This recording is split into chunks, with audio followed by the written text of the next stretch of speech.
안녕하세요. 와류기 공부 30강 시작하도록 하겠습니다. 와류기를 장착하면 막연하게 효과가 있을 것이다, 이 생각 과감하게 버리세요. 부작용이 있으면 반드시 데미지를 입습니다. 그 데미지요, 여러 갈래로 발생할 수 있지만 오늘은 이 부분에 대해서 한번 이야기를 해보도록 하겠습니다. 오늘 제가 지방에 출장을 갔다 왔습니다. 그런데 화물차를 운행하시는 분이 연락을 주셨어요.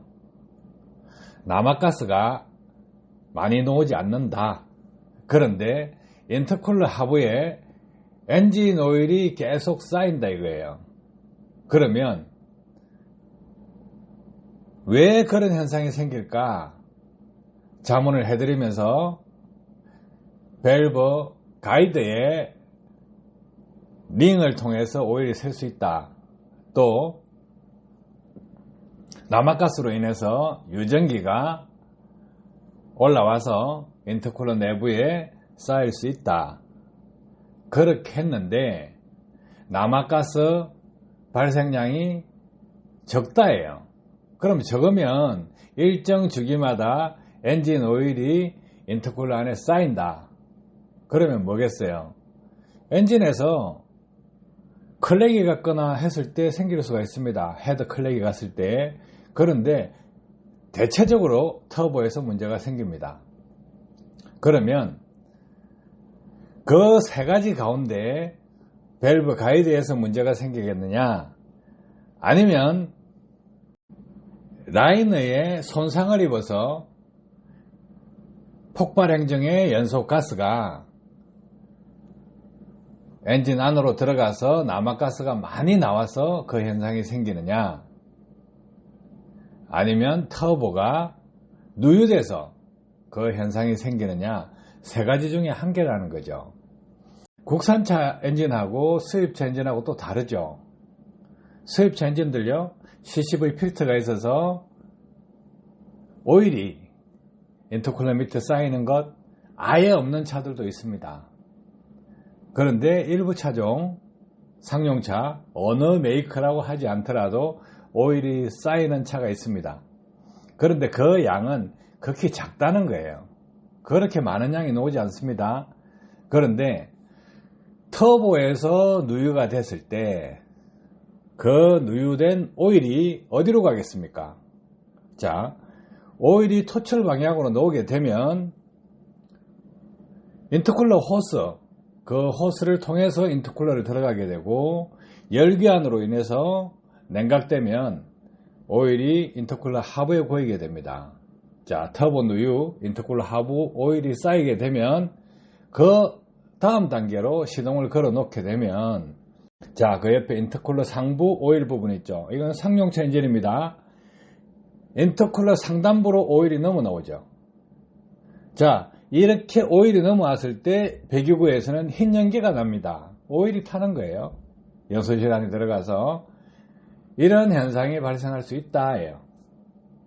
그러면 왜 이런 현상이 생기느냐, 터보가 왜 빨리 파손되느냐 이거예요.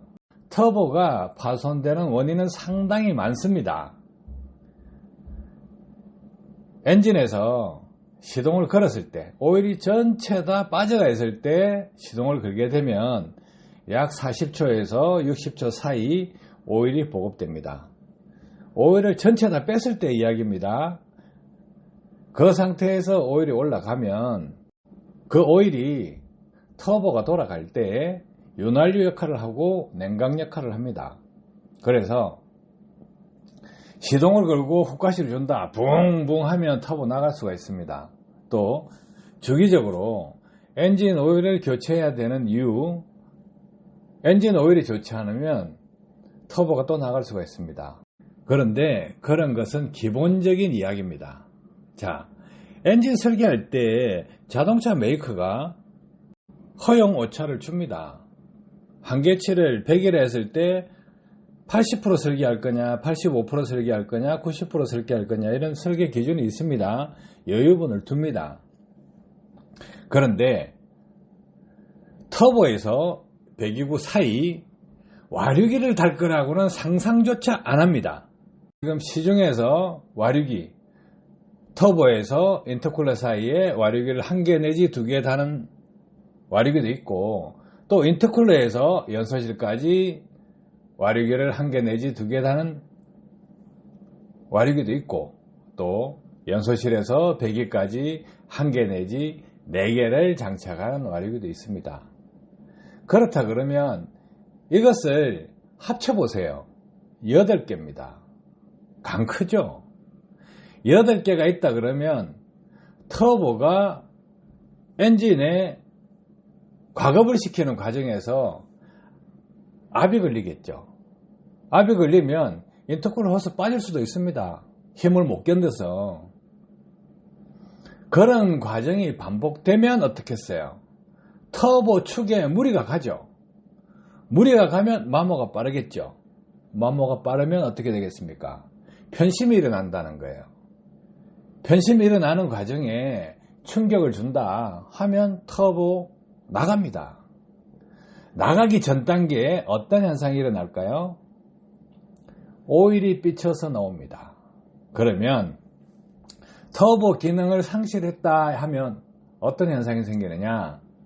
오일이 많이 누유돼서 인터쿨러 호스를 통해서 인터쿨러에 쌓이고 인터쿨러 상단부로 오일이 들어가면 연소실로 들어가게 되겠죠. 그럼 배기구에 흰 연기가 나온다 하면 터보는 마탱이가 간 상태입니다. 그래서 조심하시라는 거야. 인터쿨러 전후로 와류기를 부착하면 이렇게 터보에 부하를 주게 되고 이로 인해서 엔진 파손될 수 있습니다. 고려하셔야 돼요. 막연하게 홍보 내용만 믿지 마세요. 좋은 것만 올립니다. 장사치들은. 특히나 철면피가 돈벌에 미쳐버리면 왕대포입니다. 거짓말 엄청 잘합니다. 뻔뻔해요. 와류기를 부착을 해서 질소산화물이 많이 나오면 완전 연소다? 그것은요, 웃기는 개소리입니다.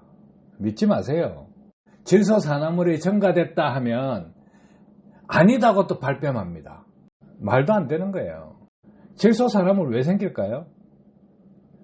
연소실 온도가 높으면 생깁니다. 고온 고압 조건에서 생긴다는 거예요. 그러면 고온 고압 왜 생길까요? 자, 유로5, 유로6 요소수 쓰는 차들, 요소수를 사용하는 엔진 압축비가 높습니다. 압축비가 높으면 고압이라는 거예요. 그래서 여기서 열만 더하면 됩니다. 열만 더하면 공기량이 부족하다. 그런데 가속 페달을 많이 밟았다. 부하가 많이 걸렸다. 차가 빨리 가기 위해서 힘이 많이 걸렸을 때 가속 페달을 많이 안 밟습니까? 그러면 가속 페달 밟는 만큼 연료 분사량이 증가하게 됩니다. 엔진에 걸리는 힘에 따라서 연료 분사량이 증가한다는 거죠. 그러면 평길이 아니죠. 짐을 많이 싣고 오르막길 탈 때 문제가 생긴다는 거예요. 그러면 질소산화물 많이 넣을 수밖에 없습니다. 짐을 과적한 상태에서 긴 오르막길을 운행한다 하면 엔진이 마탱이 가기 시작합니다. 그러면 그 상태에서 터보에 부하가 안 걸릴까요? 연소실에 열 축적 현상이 발생하지 않을까요?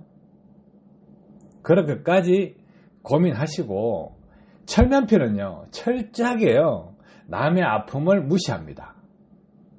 화물차 하시는 분들 고민하셔야 될 부분이 이 부분입니다. 화물차요, 캐피탈로 차를 뽑습니다. 월 할부 때 계약금을 많이 내면 200만원, 적게 하면 300만원, 더 적게 하면 400만원 월 할부 때를 내야 되는데 2달만 할부를 지연시켜 보세요. 독촉 전화 오죠? 스트레스 넘치게 받죠? 전화 받기도 싫을 거 아닙니까? 그런데요, 이렇게 터보에서 배기구 사이에 와류기를 3개, 4개, 5개, 6개, 7개, 8개 이렇게 박는다 하면 그로 인해서 엔진이 박살났다. 와류기 업체에서 와류기 달았다고 해서 인정을 하겠습니까? 그러면 보험사는 차가 원래 고장나는 거니까, 엔진이 그렇게 파손되니까 책임이 없다예요. 책임질 사람이 하나도 없는데 차가 압류가 들어와서 차에 붙여서 차를 뺏어가 버렸다. 그러면 누가 망합니까? 차주가 망합니다. 그죠? 그래서 팔랑개비 기라도 이렇게 함부로 엔진 쪽에 건드린다 하면 판단을 신중하게 해야 됩니다. 오늘 상담하신 분한테 알려드리면서 이 내용은 혼자만 알고 있을 것이 아니라 공론화시켜서 많은 분들이 알았으면 좋겠다 해서 이렇게 영상을 남깁니다. 도움 되셨길 바랍니다. 감사합니다.